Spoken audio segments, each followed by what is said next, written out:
कान का बजना यानी कि कान में आवाज़ आना, जिसको हम टेक्निकली टिनिटस कहते हैं, वो ये आवाज़ है कान की जो केवल आपको सुनती है और किसी को नहीं सुनती, क्योंकि आपके कान के अंदर से ही एक अंदरूनी आवाज़ आती है। So this kind of tinnitus आपको खुद सुनता है, किसी और को एहसास नहीं होता है इसका, and this is called tinnitus, या आपका कान इसमें बचता है। टिनिटस हमारी प्रैक्टिस में काफ़ी कॉमन प्रॉब्लम है, काफ़ी कॉमन सिम्टम है, और बहुत से पेशेंट्स इस बीमारी से सफ़र करते हैं। इसकी काफ़ी अलग अलग वजहें हैं। ज़्यादातर टिनिटस लाउड साउंड के एक्सपोजर, इनर ईयर या मिडल ईयर की इन्फेक्शन के बाद, या कभी कभी किसी दवाइयों की वजह से होता है। कभी कभी ट्यूमर या कोई सूजन हो कान में तो उसकी वजह से भी टिनिटस हो सकता है। ये रहे ट्रीटेबल कॉजेज ऑफ टिनिटस कि अगर किसी दवाई की वजह से है हम दवाई बंद कर देते हैं, अगर किसी इन्फेक्शन की वजह से है हम इन्फेक्शन को ट्रीट करते हैं, और अगर कोई लाउड साउंड की वजह से है हम कुछ दवाइयाँ देके इसको ठीक कर सकते हैं। लेकिन ज़्यादातर पेशेंट जो क्लिनिक में टिनिटस लेके आते हैं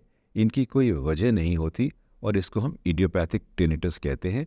जितनी मर्जी हम इन्वेस्टिगेशन कर लें, हमें ये नहीं पता चलता कि ये कान की आवाज़ कहाँ से आ रही है और क्यों आ रही है। टिनिटस की आवाज़ तरह तरह की होती है।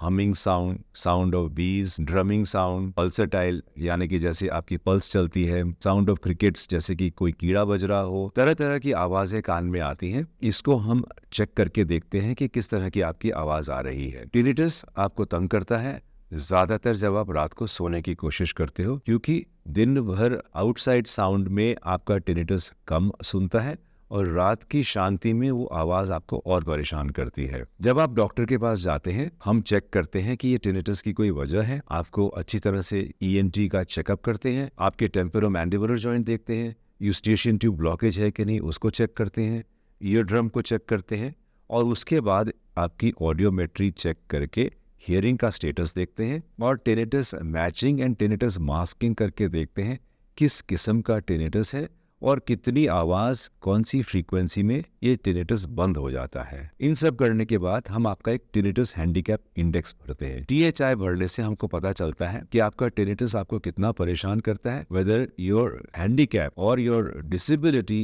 Related to the tinnitus mild है, मॉडरेट है कि सीवियर है, क्योंकि उसी के ऊपर हमारी थेरेपी डिपेंड करती है। टिनिटस के वर्कअप में कभी कभी डॉक्टर वजह पता करने के लिए कि आपको इन्फेक्शन है या कान में कोई ट्यूमर है, उसके लिए वो CT स्कैन या MRI भी ऑर्डर कर सकते हैं। एक बार टिनिटस डायग्नोस हो गया और पता चला कि इसकी कोई नोन कॉज नहीं है, तो हम इसकी ट्रीटमेंट शुरू करते हैं, जो कभी कभी मेडिकल ट्रीटमेंट होती है जिसमें हम कुछ ड्रग्स ट्राई करते हैं, कभी कभी हम TRT जो टिनिटस रीट्रेनिंग थेरेपी है वो करते हैं, साउंड एनरिचमेंट ट्राई करते हैं हम, जिससे हम आपको बताएं कि आपका एनवायरनमेंट अगर साउंड एनरिच्ड है तो उससे टिनिटस आपका मास्क होके काफ़ी हद तक आपको रिलीफ दिला सकता है। कभी कभी अगर आपके टिनिटस के साथ आपको हियरिंग लॉस है तो हम हियरिंग एड लगाते हैं, और उस हियरिंग एड के साथ हम एक सॉफ्टवेयर लगाते हैं जिससे आपका टिनिटस शांत हो जाए। अगर आपको हियरिंग लॉस नहीं है और फिर भी टिनिटस है, हम कभी कभी वाइट नॉइज जनरेटर्स या कोई एक टिनिटस मास्किंग डिवाइस आपके कान में लगाते हैं